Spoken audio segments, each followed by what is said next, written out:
Let's read of Abraham's attentiveness.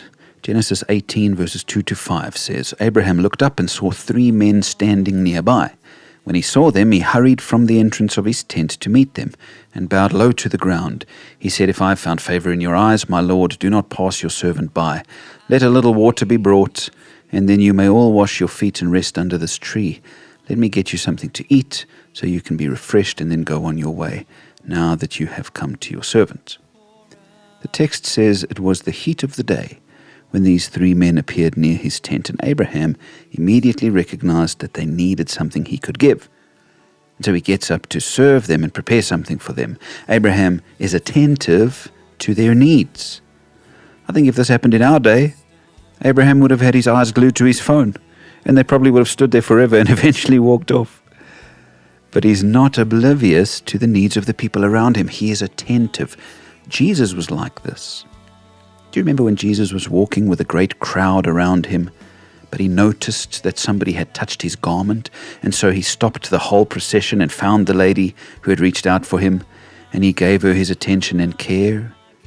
Attentive. Even in his busiest moments, Jesus attends to somebody in need.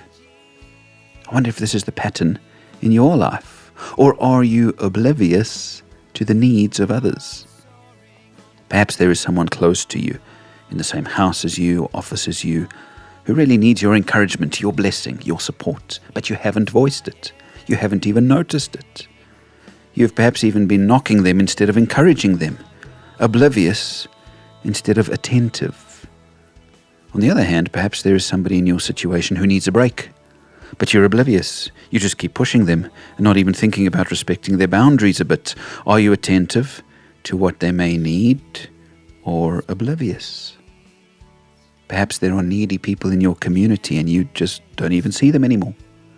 Simone Weil writes this: attention is the rarest and purest form of generosity. I wonder if there are people in your life that simply need a bit of attention from you. One of the things I always try to do with people begging on the streets is to simply acknowledge them. I can't give to all of them. I have my ways of giving, but I never want to be so crass or oblivious that I can't give people a basic greeting, attending to their basic need of being seen. Abraham here shows a very Christ-like trait in seeing to the needs of these people. Will you?